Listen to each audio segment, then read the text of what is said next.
वक्फ संशोधन बिल 2025 आज सदन में पेश किया गया। उसके बाद जबरदस्त तरीके से हंगामा देखने को मिला।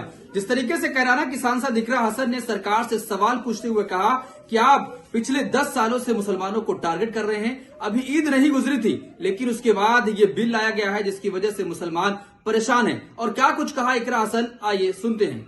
मैं सबसे पहले दाद देना चाहती हूँ इस बिल के टाइमिंग की कि अभी ईद की रौनक बुझी भी नहीं थी और हमारी जड़ों पर एक नया फरमान लाया गया। पहले उत्तर प्रदेश में मुसलमानों को नमाज पढ़ने पर रोक लगाई और फिर सौगात में ये बिल लाया गया। निसार में तेरी गलियों पे है वतन, जहाँ चली है रिवाजो गैर कि कोई ना सर उठाकर चल सके। मैं सभापति जी आपको ये बताना चाहती हूँ कि ईद के मौके पर एक विधवा महिला अपनी लड़की के साथ मेरे पास आई और उसने बताया कि वह एक वक्फ की प्रॉपर्टी में रहती है, वही उसके सर पर छत का काम भी करती है और उसकी रोजी रोटी भी वहीं से आती है।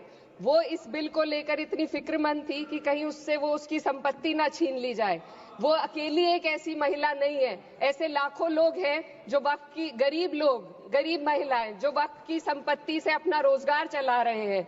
और ये जो वक्फ बाय यूजर क्लॉज के हटाने से लाखों वक्फ की जायदाद अपना स्टेटस खो देंगी और लाखों लोग इसी तरीके के लोग सड़कों पर आ जाएंगे। वक्फ क्या है, वक्फ बाय यूजर क्या है? इसका ये मतलब है कि कोई जायदाद अगर सालों से दीन और भलाई के कामों के लिए इस्तेमाल हो रही हो तो वो खुद ब खुद वक्फ मानी जाएगी। हिंदुस्तान की अदालतों ने भी इस बात को तस्लीम किया है।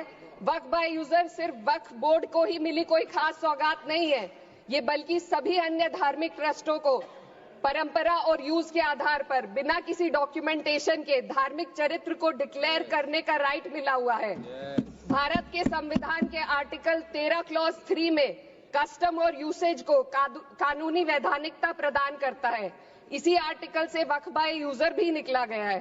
इस बिल के कानून बनने पर वक्फ बोर्ड तो इस प्रोविजन से हाथ धो बैठेगा, लेकिन अन्य धार्मिक ट्रस्टों को यह सुविधा जारी रहेगी। इससे भारतीय संविधान के आर्टिकल 14 और 15 का सीधा उल्लंघन है, जो धर्म और जाति के आधार पर भेदभाव और कानून के सामने सभी की बराबरी पर जोर देता है। मैं इसके साथ ये भी कहना चाहती हूँ कि सत्ता के लोग जो एक दूसरे की पीठ थपथपा रहे हैं कि वक्फ बाय यूजर का जो अमेंडमेंट इन्होंने दिया उसको एक्सेप्ट कर लिया गया है, लेकिन इनकी शरारत यह है कि उसके साथ ही एक ऐसा प्रोवाइजो इसमें शामिल किया गया जिसके आधार पर यह कहा गया है कि अगर कोई भी वक्फ की संपत्ति विवादित हो तो वो अपना वक्फ स्टेटस खो देगी। तो जो अमेंडमेंट इन्होंने दिया है, जिसको एक्सेप्ट कर लिया गया है, उसका कोई मतलब नहीं है। ये इनकी नीयत है जो साफ जाहिर हो रही है। सोने पर सुहागा एक काम और किया है। सरकार ने वक्फ की कानून के सेक्शन 107 को हटाकर लिमिटेशन एक्ट में 12 साल तक ही किसी के खिलाफ अदालत में जाने का प्रोविजन है। सेक्शन 107 में बोर्ड को लिमिटेशन एक्ट से राहत मिली हुई थी। वक्फ बोर्ड कभी भी अवैध कब्जाधारियों के खिलाफ अदालत जा सकता था। अगर ये सेक्शन ना हो तो अवैध कब्जा करने वाले लोग कानूनी प्रक्रिया का फायदा उठाकर वक्फ की प्रॉपर्टी को हड़प सकते हैं। अन्य धार्मिक ट्रस्टों पर भी ये लिमिटेशन एक्ट लागू नहीं होती, तो फिर वक्फ बोर्ड के साथ ये सौतेला रवैया क्यों किया जा रहा है? धर्म को देखकर दोहरी नीति क्यों अपनाई जा रही है? सेक्शन 107 और वक्फ बाय यूजर को अगर एक साथ पढ़ा जाए तो इससे लाखों वक्फ की प्रॉपर्टी पर कब्जा किया जाएगा। इसलिए ये बिल मुसलमान की भलाई का नहीं बल्कि उनके वजूद और विरासत को मिटाने का बिल है। हिंदुस्तान में बहुत सारे धार्मिक ट्रस्ट हैं जिसमें उस खास मजहब के लोग शामिल होते हैं और उसका इंतजाम करते हैं। और ये बात समझ में आने वाली भी है, क्योंकि जो व्यक्ति अपने मजहब के रीति रिवाज को जितना अच्छे से समझ सकता है, किसी अन्य मजहब का व्यक्ति नहीं समझ सकता।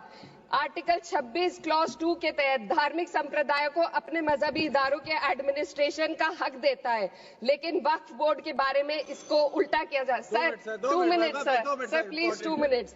सरकार इसे एक सेक्युलर बॉडी मान रही है और इसमें गैर मुस्लिमों को शामिल करने की बात कह रही है। आपके मुंह से सेक्युलरिज्म की बात सुनकर अच्छा लगा, लेकिन अगले ही पल ये भ्रम टूट जाता है, क्योंकि आपको सिर्फ दान देने के लिए प्रैक्टिसिंग मुस्लिम का आपने क्लॉज डाला है, लेकिन बोर्ड में बैठने के लिए मुस्लिम होने की कोई आपकी क्लॉज नहीं है। तो इससे आपकी जो दोहरी नीति है वो साफ जाहिर होती है। ये वही सरकार है जिसने राम जन्मभूमि ट्रस्ट में ये लिख दिया कि जिला अधिकारी भी अगर होगा तो हिंदू होना चाहिए।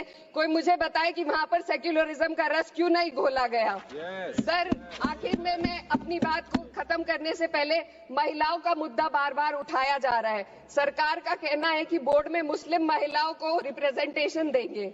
इस कानून से पहले भी मुस्लिम महिलाएं बोर्ड में मेंबर रह चुकी हैं और मिनिमम 2 का प्रोविजन था, उससे ज्यादा भी हो सकती थी।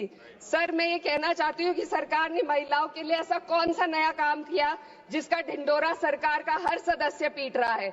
इस बात की तायीद अगर आपकी तरफ से कोई मुस्लिम महिला करती तो हम उसका यकीन भी करते, लेकिन अफसोस आपकी इतनी लंबी कतार में एक भी मुस्लिम महिला नजर नहीं आती है। सर, मैं खुद एक मुस्लिम महिला हूँ, मैं सिर्फ एक माइनॉरिटी महिला हूँ। इस सदन में हम सिर्फ 2 महिलाएं हैं और उस नाते से मैं ये बात कहना चाहती हूँ कि इस बिल के माध्यम से मुस्लिम महिलाओं को कुछ नहीं मिल रहा है। ये हमें कुछ नहीं देना चाहते, सिर्फ टोकनिज्म हमारे नाम पर बनाकर एक नैरेटिव मीडिया में चलाना चाहते हैं। तो ये बिल मुसलमान की भलाई का नहीं, उनकी पहचान को मिटाने का है। सर, अंत में मैं बस यही कहना चाहती हूँ कि कागजों की कैद में बस नाम रह जाएंगे, वो जो हमारे थे सिर्फ दावे में रह जाएंगे। इस बिल के द्वारा मीठी ईद के जायके को कड़वा करना, यही असली सौगाते मोदी था। बहुत बहुत